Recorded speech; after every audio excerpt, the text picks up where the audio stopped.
Hello students, so in this video we'll be discussing about Ohm's law, resistance, resistivity and how we can connect resistances in series and parallel.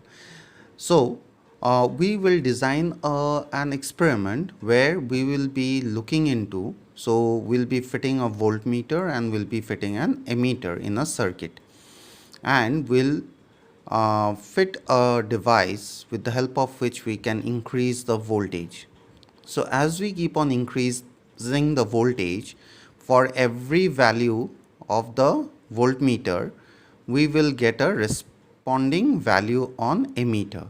So both the values of voltmeter and ammeter, when we will plot on a graph, so we'll find that we will get a straight line passing through the origin.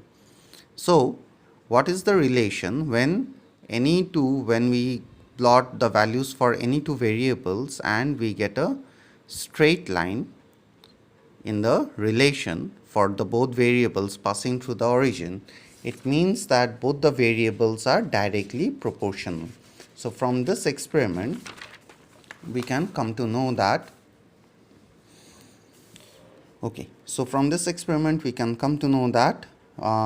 voltage or potential difference is directly proportional to the current.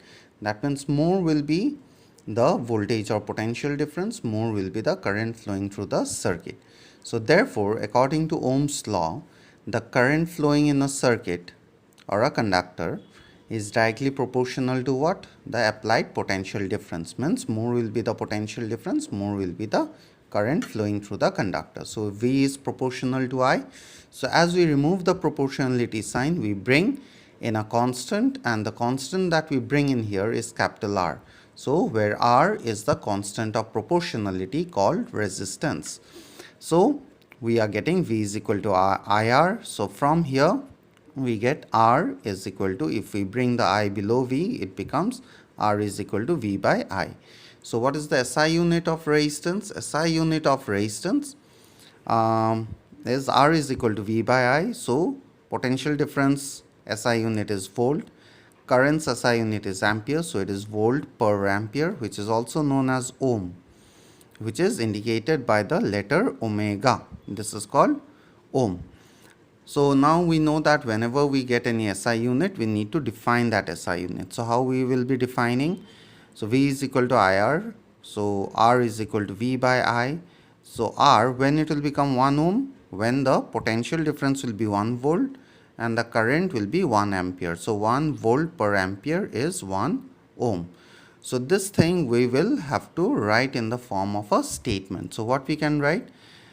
The resistance of a conductor is said to be 1 ohm when a potential difference of 1 volt allows a current of 1 ampere to flow through it. So we are having suppose a conductor, and we are applying a potential difference across the conductor, 1 volt potential difference, which is allowing how much current? 1 ampere current to flow through it. Then we can say that the resistance of that conductor is 1 ohm. So after that, let us see the different factors on which the resistance of a conductor depends. So the first factor on which the resistance of a conductor depends is the length of the conductor, L.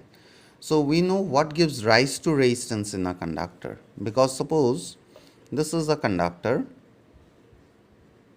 This conductor will be made up of atoms of the particular material, and flow of current means it is actually the vibration of the electrons. So when the electrons or the free electrons which are found in the outermost shell, when the free electrons they vibrate, they will collide against the atoms, and that collision gives rise to resistance. So more will be the collision, more will be the resistance. It's like walking on the road and colliding against the passerby. So more longer the wire will be. Suppose there's one wire and there's one wire, there's a long wire, there's a short wire. So in the long wire, the number of atoms will be more, so the number of collision that the electrons will experience while vibrating will be more. So the resistance will be more in case of a longer conductor. So resistance of a conductor is directly proportional to the length of the conductor. Next is area of cross section. Suppose we have a wire which is thicker and we have a wire which is thinner. So in a thick wire, the space available for the electrons to vibrate will be more. And here the atoms will be very close to each other, so the space available for the electrons to vibrate will be less. It's like walking through a wide corridor and walking through a narrow corridor. So if you are walking through a wider corridor, your chances of collision against a passerby will be less. But if the corridor is narrow, your chances of colliding with the passerby will be more. So wider or thicker is the wire, lesser is the resistance. So resistance is inversely proportional to the area of cross section. Next we come to temperature.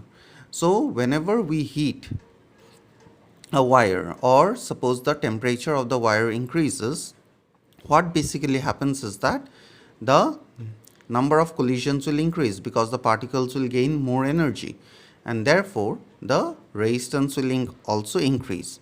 But we should understand that at class 10 level, this relationship between temperature and resistance is not a directly proportional relation. Okay, therefore we consider that the temperature to remain constant. For all the situation, we take that the temperature is constant, it is not changing. So if we combine this and this, so we get resistance is proportional to L by A. So now in order to remove the proportionality sign, what we bring in? We bring in a constant, and the constant here, this symbol is called rho. Just like this symbol was called omega, this particular symbol is called rho, RHO.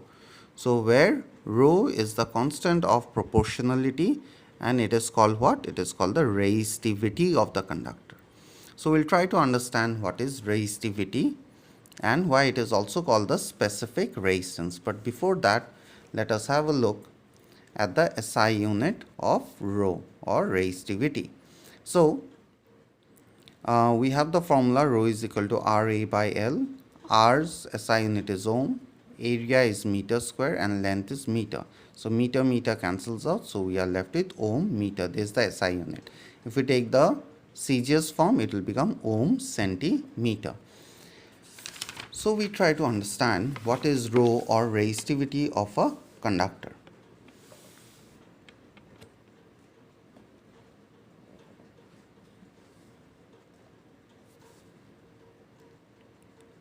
Okay. So suppose rho is equal to RA by L. Now we consider a conductor whose length is unit length. Unit length means 1 meter, and whose area of cross section is 1 meter square. Now if it is difficult to imagine for you how a circular area can be 1 meter square, we can consider another diagram, a cube whose length is 1 meter, whose breadth is 1 meter, and height is 1 meter. So breadth and height being 1 meter, area of cross section will be 1 meter square. So let us consider a conductor of unit length and unit cross sectional area. So the formula rho RA by L, so area is 1 and length is 1. So R into 1 is R, and R divided by 1 is R. So in such a condition, under such dimensions, the resistivity of a conductor becomes equal to resistance. So from here, how we can write the definitional statement that rho or resistivity of a conductor can be defined as what of the conductor? As nothing but resistance of the conductor, having what kind of dimension? Unit dimension. So suppose someone tells you what is the resistivity of copper. So actually it will be the resistance of a copper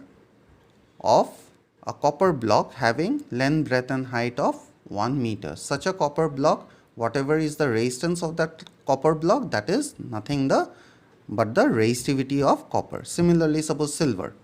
Suppose someone asks you what is the resistivity of silver. It actually means that resistance of a silver block whose dimensions are 1 meter each. So that kind of silver block, whatever is the resistance, that will be the resistivity value of silver, and therefore resistivity value is specific to the type of the conductor.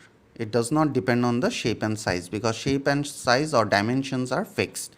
So therefore we can say that resistivity is constant for a given material irrespective of shape and size of the conductor, because we are defining it in terms of unit dimensions. So it is also called specific resistance. So those which are good conductors of electricity materials, they have a low resistivity, and those which are poor conductors, sorry, I'm very sorry, good conductors, they will have low resistivity, because lower the resistivity, they will allow the current to flow. And those which are bad conductors or insulators, they have very high resistivity, so the resistance is very high.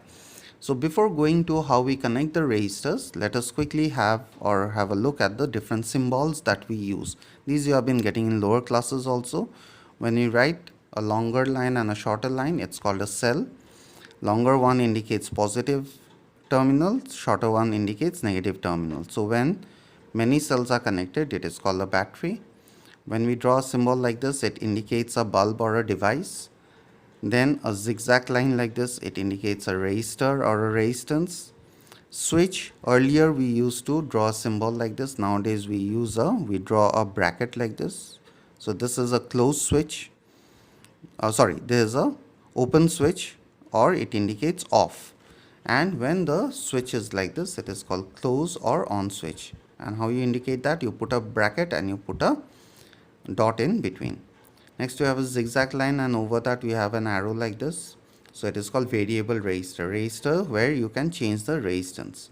Now if a wire is coming like that, after that it is going in two different directions, or it can be three different directions. This point is called the junction point.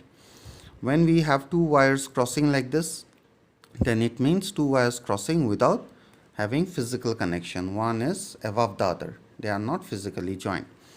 This is a symbol for voltmeter. Plus and minus sign are mandatory to be mentioned. And this is ammeter. And another thing that we'll be using later on, that's the symbol for galvanometer. Galvanometer indicates the direction of current. So next we'll be discussing how the different resistances can be connected either in series or in parallel. So first of all, we'll be discussing about connection of resistances in series. So let us consider three resistors. I have written here, let us consider three resistors R1, R2 and R3 to be connected in series. Series means one coming after another in a single line, which has a overall potential difference. So these three resistors are connected in a circuit whose overall potential difference is V, and due to this potential difference V, how much current, total current I is flowing through the circuit. Okay, now one thing you should remember, there's a very important point, that in series connection, total current flowing across every resistor remains same. So across every resistor, the amount of current flowing will be same. So I told you in my earlier video also that to understand concepts of electricity, it is best to relate it with flow of water. So suppose the current is the amount of water which is flowing. So no matter what is the shape or size of the pipe, the total water flowing, if the line is a single line, total water flowing through the pipe will remain the same. It might flow out slowly or fast, but at the end total current will be the same. So therefore in series connection, total current flowing across every resistor remains same, but what changes? Potential difference will change across every resistor. Potential means what? The capacity to do work, because after crossing the first resistor, some amount of work will be done, so the potential will change.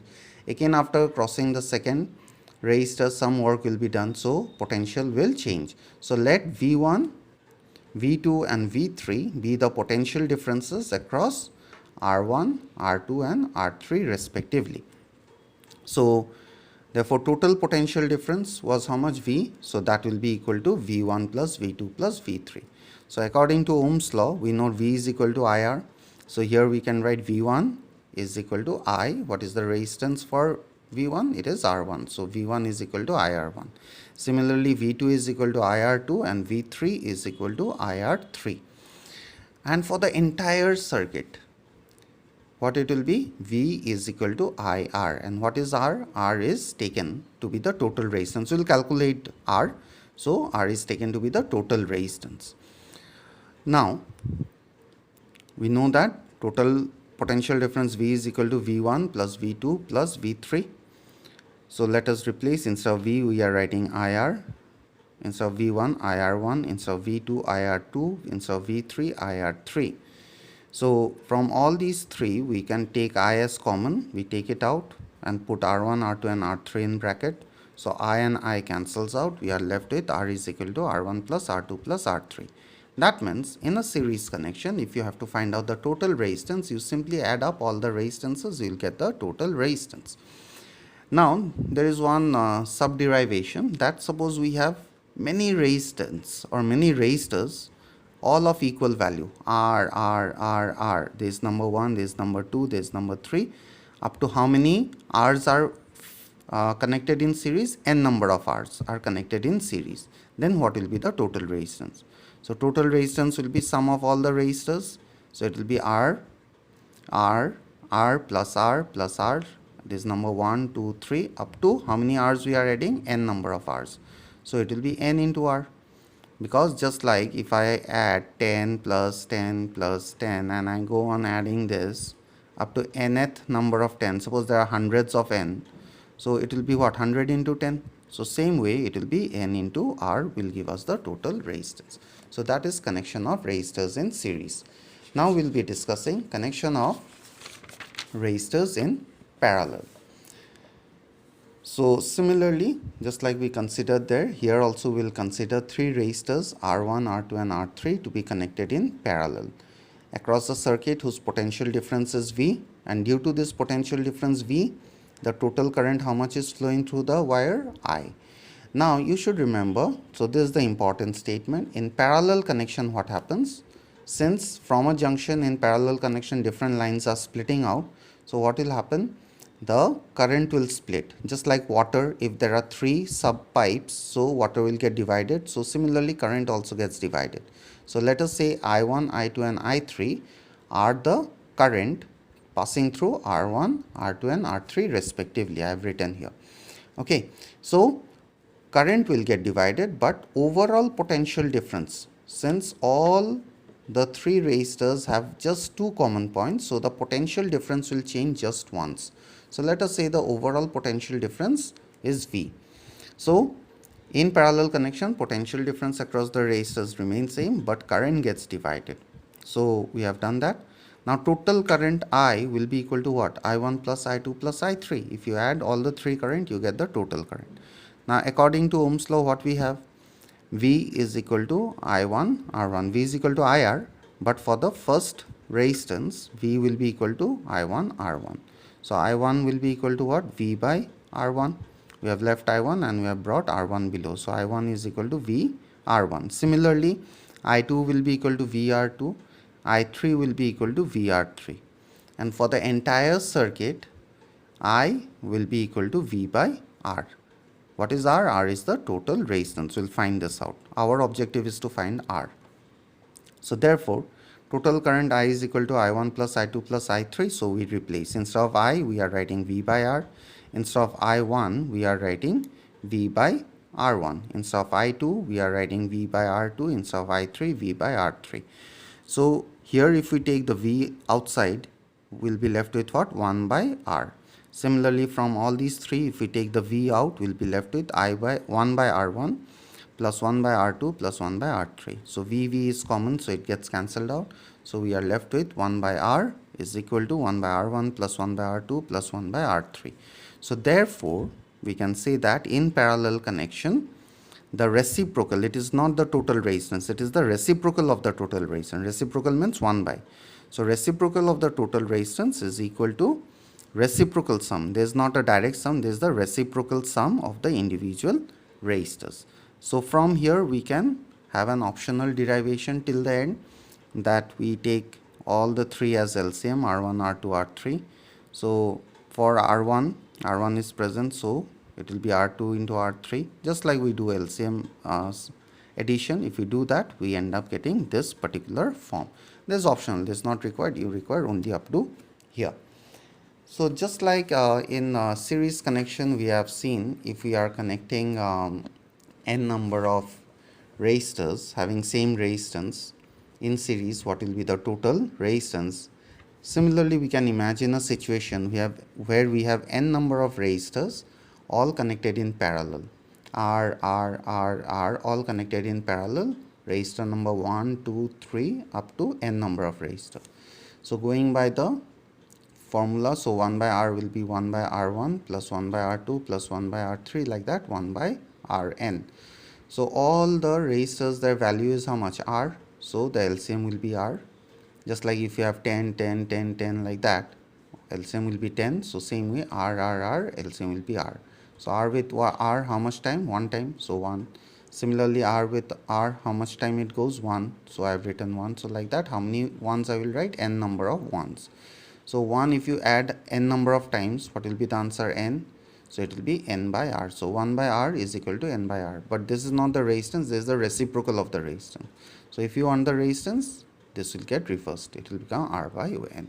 So these are the concepts of resistance, resistivity, and how we can connect the resistances in series and parallel. In the next video, we'll be discussing about electrical energy and electrical power along with heating effect of electric current. Thank you so much.